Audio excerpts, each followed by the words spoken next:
Hello, hello, hello, hello, hello. Welcome to my channel if this is your first time here, or welcome back. I am so glad to have you back.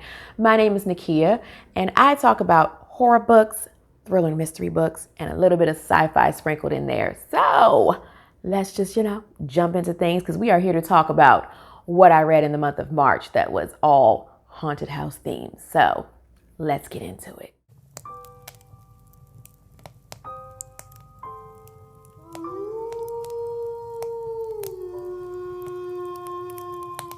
All right, it is April. Today is like the 4th exactly.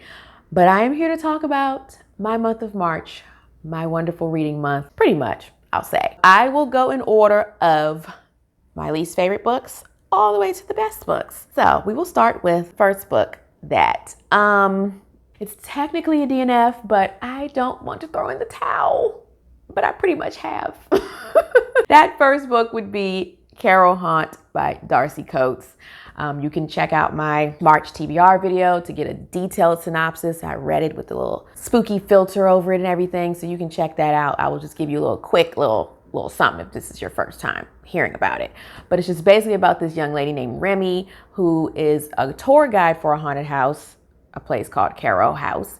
And a man propositions her. He says, I will pay you to stay at Carol House with me for, I think it's like 7 days, to investigate the paranormal activities at the house. She's like, no, I don't want your money because I don't want to feel like it's a job. I just want to do it because, why not? So he's like, I'm going to bring a psychic medium and she has an assistant and then you can bring whoever you want. So then she invites the young lady who's in charge, like the parents left the house to her or whatever. It's like this teenage girl. She invites her and she brings along her assistant or whatever. And so all these people decide to stay at the house. And that's about the gist of it. I stopped reading around page 100 and that's about where I got. I just did not care enough about the characters to keep reading the pages. Nothing spooky had happened for me. It was well written though. I like Darcy Coates' writing. It was easy to read and I was, going along with everything, but it just was not making me run back to it.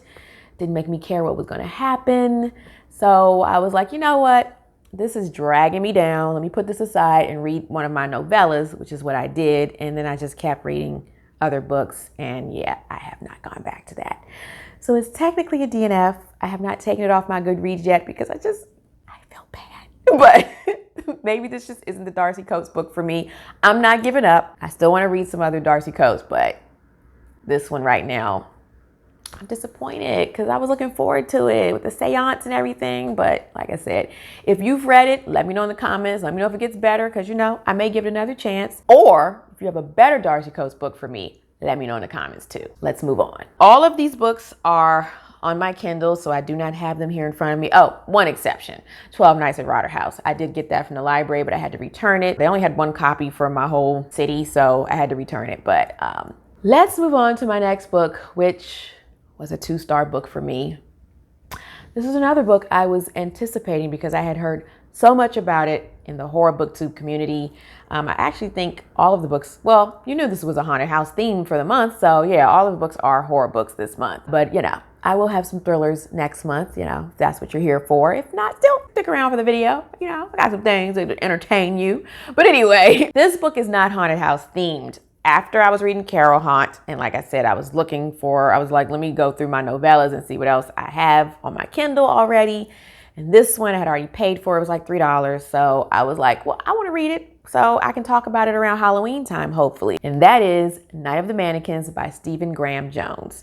And like I said, I was really looking forward to this book because I had heard so much about it. I assumed it was about a killer mannequin. So I was like, ooh, mannequins don't scare me, but hey, I'll give it a shot. So basically, yes, it's about a group of friends that are teenagers. They're in like 11th grade, 12th grade. I don't fully remember. I think they're about to graduate, so maybe 12th grade. They find this mannequin over the summer while they're out playing or whatever, hanging out. And they have fun with the mannequin, just like I said, doing teenage stuff. And then one of them decides to pull a prank on one of their friends. She works at a movie theater and he decides to do something with the mannequin to, like I said, play a prank on her. And all the other friends get involved. The prank does not go the way it's supposed to go.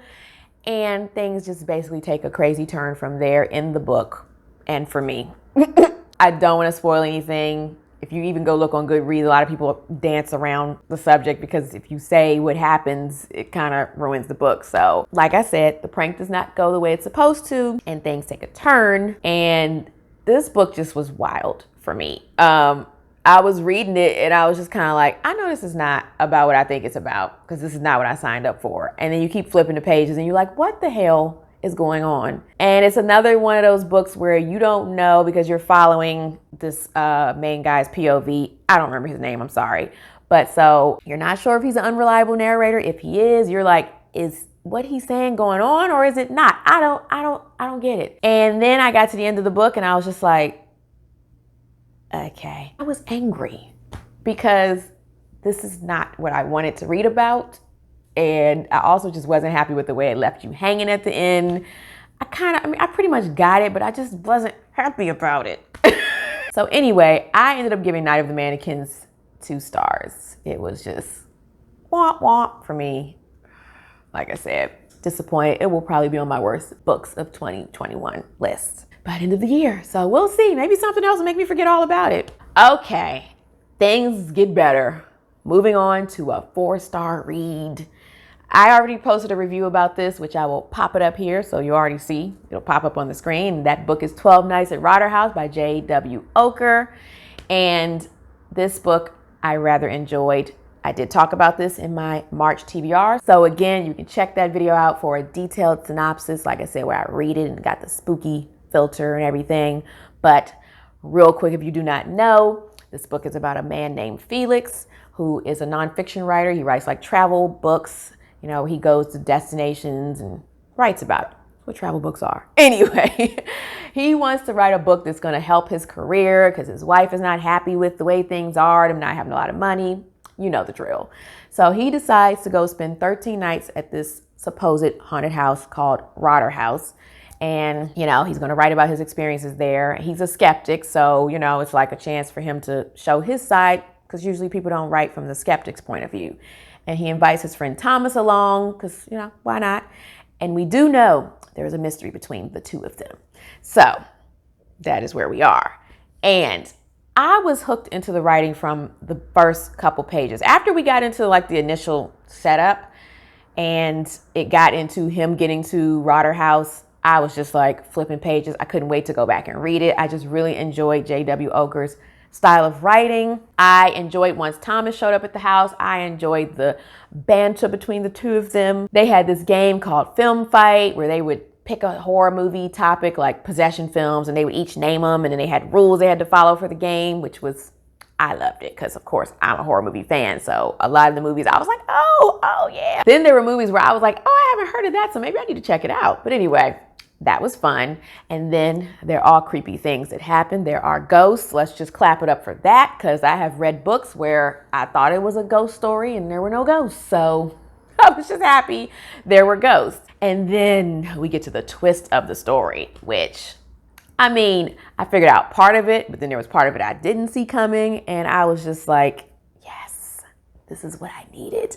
So this book helped me realize that I think I love psychological horror, where you maybe have an unreliable narrator, where there's a mystery, because of course I love thriller and mysteries. So I think I need the two of those combined to keep me hooked, or it needs to be a lot shorter. Carol Haunt was like almost 400 pages. And like I said, at 100, nothing had happened yet. So it was taking too long for my liking. But this one was 271 pages. It, you know, like I said, the pace was good for me. And as I said, there was the mystery that kept me flipping pages because I just wanted to know what was the deal between them two. My only criticism, which is, you were probably like, why isn't this a 5-star book? My only criticism was that, I said this in my review, there were some sexually explicit things that I just felt were unnecessary and were only there for shock value. And they kind of disgusted me. And I was just kind of like, why is this here? If those weren't there, this would have been a 5-star book for me. But it is still one of my favorite horror books so far. So that luckily made up for this month because Carol Haunt was dragging me down. I was like, maybe haunted house books aren't for me. But 12 Nights at Rotterhouse showed me there is hope. There is hope. Moving on to the last book, and that would be The House on Abigail Lane by Keelan Patrick Burke. This was my first experience with Keelan Patrick Burke, and it will not be my last. I have added some other ones to my TBR now because I rather enjoyed this book. I will tell you right now, I ended up giving 4.5 stars. I rounded it down to 4 because I didn't feel like it was perfect to round it up to 5, but it was close. It was close. Hi, this is post-recording Nakia. I forgot to say I rounded it down to 4 because it wasn't perfect. There was a story that had to do with mermaids, and it's not really my thing. So if that story was taken out, it probably would have been 5 stars for me. But I think I forgot to say that. So I wanted to make sure I put that in. All right, back to the video. I still put it above 12 Nights at Rotter House because I didn't have any issues with like the content that I felt was, disturbing or anything like that. Again, I talked about this book in my March TBR video, but real quick, this book is basically about this house that is pretty much, you might as well say, evil. It just tells you about different people that have either disappeared at this house or have experienced things in this house, outside of this house. And it's a house on Abigail Lane, but it's actually like number 56 on the block. It's supposed to be like a bunch of like suburban homes, cookie cutter homes, but there's something about number 56. And for me, I don't know why, but I just found it so creepy to just think about people just disappearing and you just don't know what happened to them. And then we do get to find out like some of the ways some of the people disappeared or what they saw before they disappeared. And it was just so creepy for me. But what really got me that I don't think I'll ever forget is there is one of the stories in this book that have to do with a clown and roaches and just so unsettling for me. I hate roaches. The movie Creepshow is one of my favorites, and one of the stories in there involves roaches. It's called They Creep Up on You or They're Creeping Up on You, and it's one of my favorites because of that. Because every time I watch it, I get the heebie-jeebies. I just start scratching and just, ugh. But I love it because it gets under my skin. And that was the same thing with that one story. I was just like, ugh, but in a good way. So this book was really good for me. Like I said, it was also written like it was a true story. And I mean, they got me. I actually was Googling stuff because I thought it was real. They were talking about like stuff that was on TMZ, I think, Netflix shows and things like that. And I was like, is this for real? Did this actually, am I tripping? Did I miss something? And then I was kind of like, well done, Keelan Patrick Burke. You got me. You got me. So, like I said, this was a novella, or I didn't say, but this is a novella. It's only 68 pages, so it's a quick read. And you can always add it in a month just to add a little extra book in there. And like I said, I thoroughly enjoyed it. I was like, finally, this is the kind of horror I'm talking about. There was nothing inappropriate, nothing disturbing for me. I just enjoyed it. So I pretty much had a good reading month for March. I had some great reads, so I'll take 4.5 and 4 stars as great, especially for horror for me because I am rather picky. But the other two, we don't need to talk about those anymore. So anyway, that wraps up my March reading month, and I hope you enjoyed this video. Please consider subscribing if you are not already subscribed. Either way, please hit that thumbs up. That helps my channel to grow if you want to see more videos and, get the word out. Give me the thumbs up. Comment down below. Let me know what your favorite book was that you read in the month of March. And as I said, if you have any Darcy Coates book that you recommend, or if you have any psychological horror books that you recommend. Again, nothing too disturbing. I don't like anything to happen to animals, nothing to happen to children, no rape, no pedophilia, no incest. I think that about covers it. So anyway, thank you so much for watching. Until my next video, snuggle up in your hideaway with a good book, unplug as much as possible, be kind to all kind, and I will see you in the next video. Bye.